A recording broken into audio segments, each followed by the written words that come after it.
So, not doing the Alex Chilton video yet. I had inspiration strike me, so I'm doing the video that inspiration dictates. I was reading this biography of Foucault, and there's an interesting part where there was a staging of Waiting for Godot, and a lot of like the French intelligentsia was there. Jesus Christ, why does that word give me such a hard time? And they said that, and in this book, I think it's James Miller, the author, he basically says that it's Waiting for Godot is Heidegger's being in time in play form. And that was kind of interesting because the book that I'm reading right now at work on the computer is Being in Time by Heidegger. So I was thinking, and it had like a big impact on Foucault. And I was thinking about, for some reason, it made me think that, like, I was like, well, what is like the impact, like is Waiting for Godot really being in time, like on a stage, like a play version of Being in Time? I don't know if it really does, but the thing that did strike me as, in a sense, kind of fitting the bill, or at least for me a little bit, is the show Twin Peaks.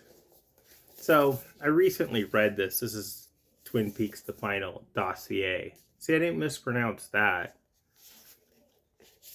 And it's by Mark Frost, and it's basically a lot of like entries. I read this really fast. I mean, it's not a hard read. It's like fun. It's easy to read things that are fun as opposed to reading things that are hard, like Being in Time. But I realized, like, Twin Peaks is a show that has like really resonated with me throughout my life. When I first saw it when I was like my early teens, and when I saw that they were having the final season, The Return, on Showtime, I got Showtime just so I could watch that. And then as soon as that was over, I canceled it. But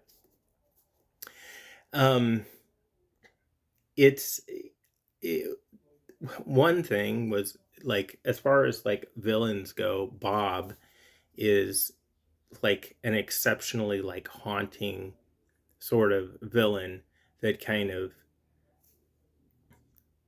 like, I still have, like, if I have like nightmares or so, like, there's a chance that like Bob might pop up. It's been like actually a while, but one of the things that kind of, because there's something about him that's especially sort of like disconcerting.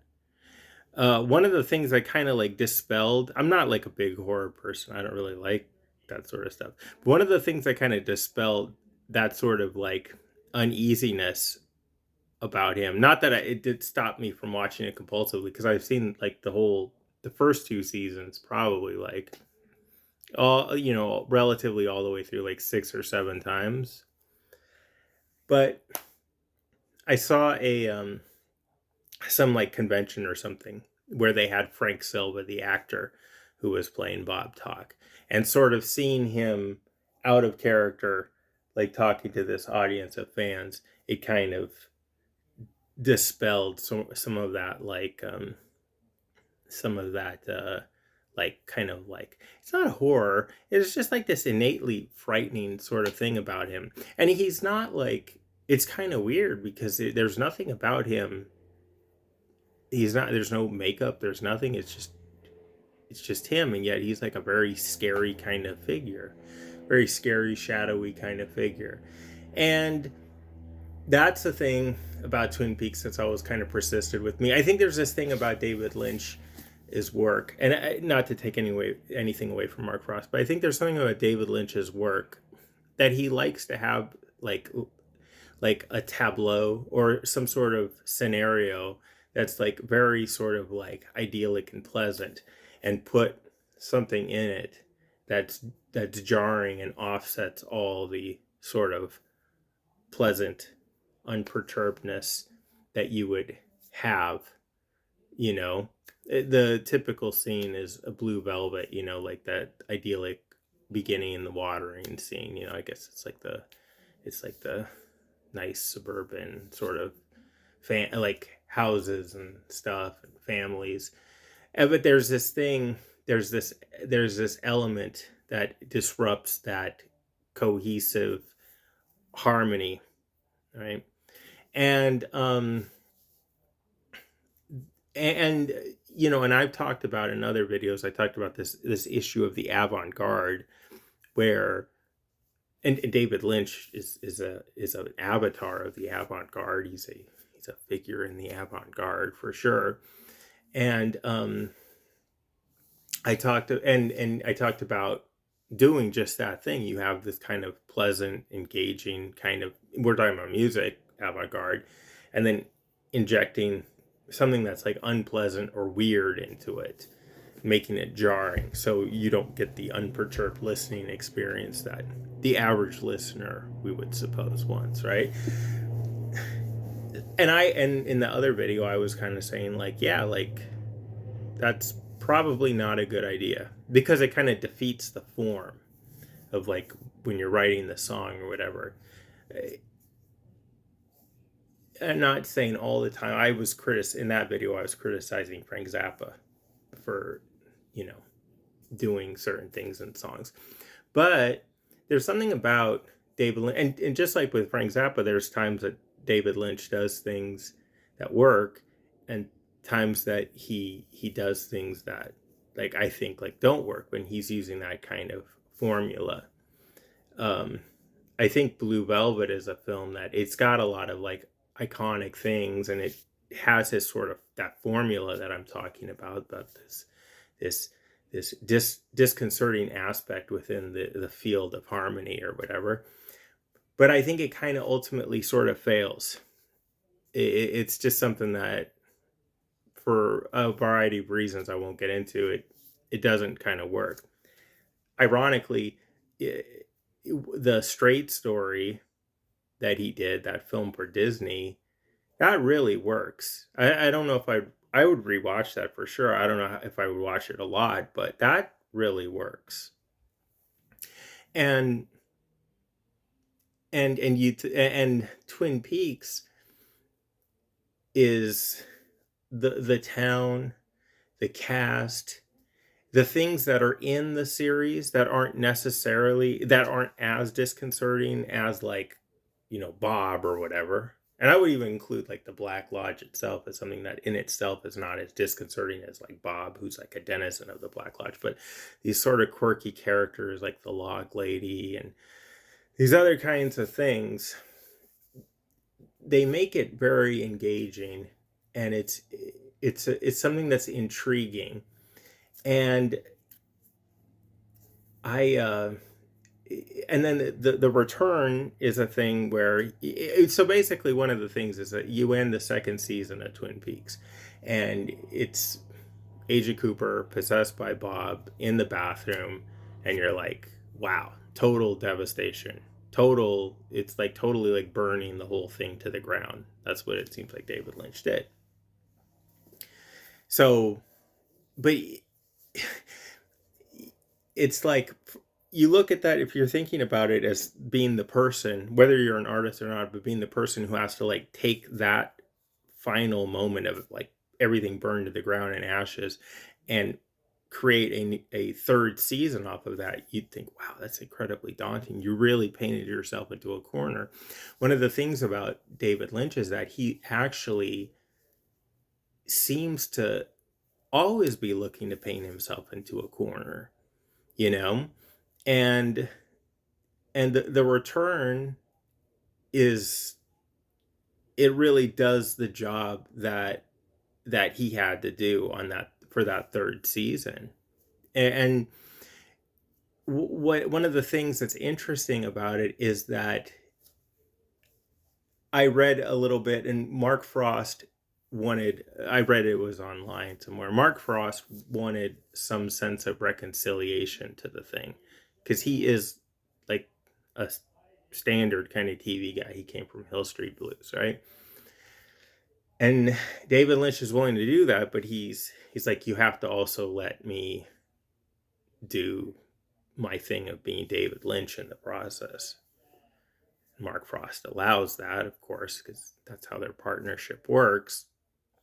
So a lot of like just really strange things happen, and I'd had this for a while, but for some reason I was in the garage looking for some other books, and I'm going to just read this, and I got really caught up, and I was rereading it, or I was reading, I hadn't read it before, and so the way that the return ends is, uh, well, one of the things happens is this British kid is given a green glove by the fireman, and he's able to destroy the, Bob is a spirit. Frank Silva, the actor who played Bob, had been dead since probably the mid 90s, but they've been using whatever sort of CGI or whatever sort of technology to recreate his visage. So there's just this really sort of like it's like the climactic scene where everybody who's like a remnant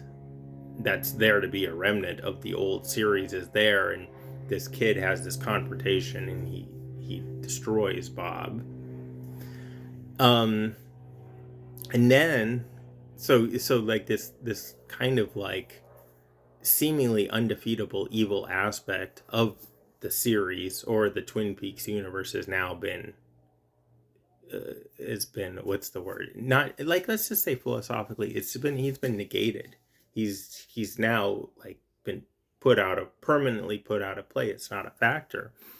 And so Cooper, he decides to go and um he decides to go to visit Agent Jeffries, who was played by David Bowie in Fire Walks with Me, but they can't use Bowie because Bowie was dying, so he's this teapot thing. And they go and they return to the date in, like, what is it, February 89 or whatever, 88, when Laura Palmer is murdered. So Cooper is taken back to that exact place, and he rescues her from going to the house where she could be killed or whatever. Because I guess it's like once Bob is dead, but you still have to go back in time and prevent her from going to the house where the murder could happen, because maybe Bob is still alive in the past. I don't know. Yeah, maybe. But it was a two-part. It's a two-part thing. Bob has to be killed by the British kid, and then you go back in time and you save Laura Palmer. And as he's leading her through the woods, and it's very murky, he loses track of her. And then there's this whole scene where he meets with Diane, they drive off, and then he winds up in this town, and he's looking for Laura, and he finds her, but it's not really Laura, it's someone else, right? And then it ends with the very strange, surreal, inexplicable thing that David Lynch wants. I don't have to get into that. I mean, you can, if you've watched it, you watched it. If you want to read about it, you can read about it. What's interesting though is that if you read this, what's happening in this, because it's trying to like really capture sort of the aftermath of that, and it's written by the woman who's one of the associates of the FBI agent. She's not like Cole's character or whatever, but she's like a subordinate to them, and she's writing it, and she's saying that the town people remember Laura Palmer going missing, but they don't remember her death. She just went missing, and it was just kind of like, and she remembers it, but she's saying that as she's writing it, that it's getting kind of fuzzy. And there's a scene that I don't know if it's in here, but or it might have been when I was reading, is there's a thing where when Cooper is visiting Jeffries and telling him to go back in time, he says, tell Gordon Cole is David Lynch's character, tell Gordon I said hello. He'll remember the unofficial version of the story. So the unofficial version is what we watched in the first 2 seasons. The official version is now where basically Laura just goes missing, and then if you look at the very last scene of the return, the last scene of the last episode of the return, you would assume that she's kind of subsumed back into this void or something. But it doesn't solve any. It doesn't answer any questions. So I remember, sometime in the 90s, I went with a friend of mine, Rita, to a David Lynch art exhibit, and they were showing his art, and they were showing some short films and stuff. And he went from basically painting to filmmaking. And I think that, and I'm only, part of why I'm making this video is in part because that idea of like what would be sort of like my generation's representation of being in time. No, nothing that I've said about Twin Peaks directly relates to anything I could think of in regards to being in time. I'm just saying that like the general idea of it somehow sort of makes me think in that direction. But then the other thing is that David Lynch, being a filmmaker, this is a point that I haven't seen brought up, being a painter who becomes a filmmaker, you realize that as a painter, his idea of elasticity in the medium is much different than the average filmmakers. So like if you're working on a canvas and you're painting, and then you do some stuff, and then you might not like it, and you just paint right over it, and then you paint new stuff on it, or you add things or whatever. You could just keep going and going. And that's how David Lynch, I think, thought about it. I think that's why a lot of what he did was so inexplicable, was because his mentality was like, oh well, you just paint right over that whole thing and paint this new sort of scene on it. I mean, according to like Derrida, there's like the trace underneath, right? That trace is the unofficial version that we had for 25 years. But for Lynch, it's like he can just wash a whole narrative structure, a whole cast of characters, a whole series of plot twists and things. He can just kind of just paint blue over it, paint white over it, paint something new on it. And what's really amazing about him as an artist and a filmmaker is that he gets people that are his fans to generally go along with that endeavor and be like, yeah, okay. And I do it, I think, I can't speak for all David Lynch fans, because I keep thinking about the different scenarios of like how it would work, how these things work. Obviously, if you have this idea that like the guy is using the medium in a different way, most filmmakers would not say, they would say that's wildly irresponsible. You just totally erase this story and you put this new story or whatever. But for David Lynch, for some reason it lingers, and you'd keep thinking like, how does this work? Even if you acknowledge like, well, he's just washing over the old thing and putting a new thing there, you still are thinking like, yeah, but how does it work, and what are the significance of these things that have come and replaced the old things? And I think so that was the main thrust of this video, which is too long. But the other thing too is the movie that I kind of think he did at the height of his powers, and is probably my favorite movie, is Lost Highway. And Lost Highway does that too. And it's just it's yes so in a sense there's a few different things going on, but in with what I'm talking about. But I want to say one more thing. If we're talking also about the avant-garde, is there's an aspect of the avant-garde question that has to do with responsibility, the responsibility of the author or the songwriter or the filmmaker to the art or the audience. Generally, as a songwriter, I have like a high degree of responsibility, because I'm like, well, I want every song that I write to be something that I find engaging and I would want to listen to a lot. That leads me away from writing things that are purposely difficult. Also, you kind of think about, like, if you could replicate things, making things purposely difficult and stuff makes it difficult to replicate as an artist if you're continuously performing live. But part of the avant-garde thing is questioning, what responsibility do you have to the audience, right? And I think that, I'm not saying that David Lynch doesn't feel a responsibility to the audience, because let's say the work itself and the time put into the work is evidence of a sense of responsibility. But the question of responsibility to the audience is something that he's bringing up and kind of investigating. And it's nice that Mark Frost is there to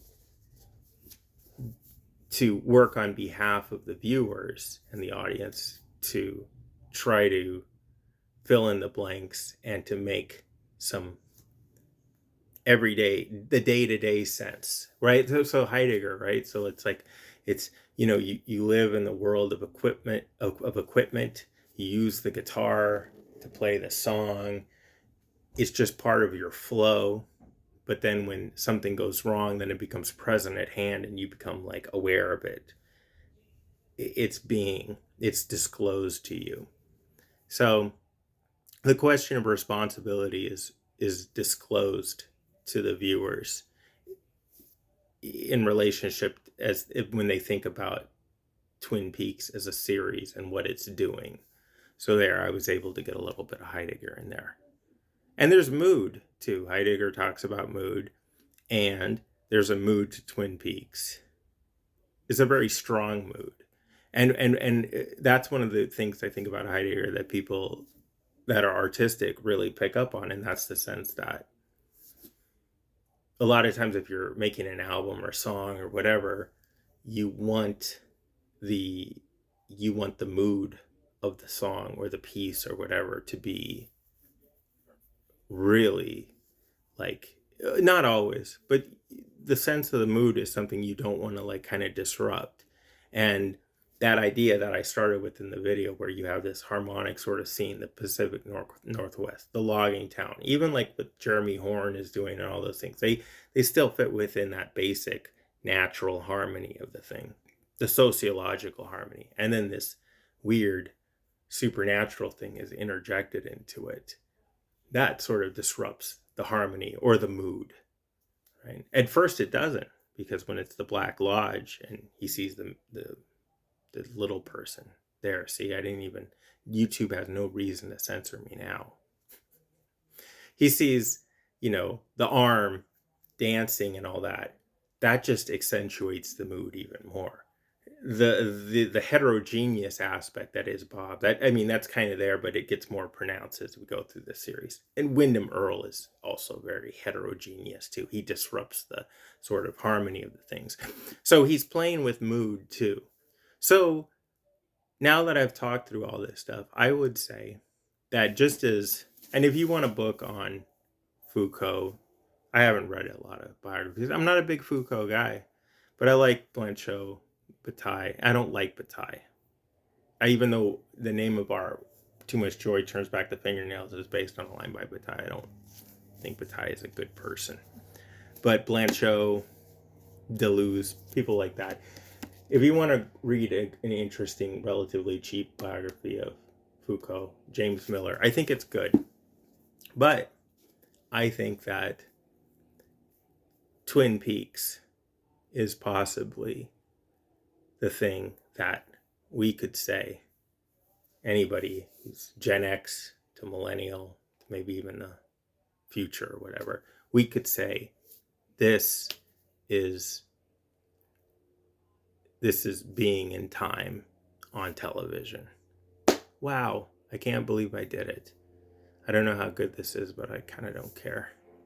But anyways, so yeah, there it is.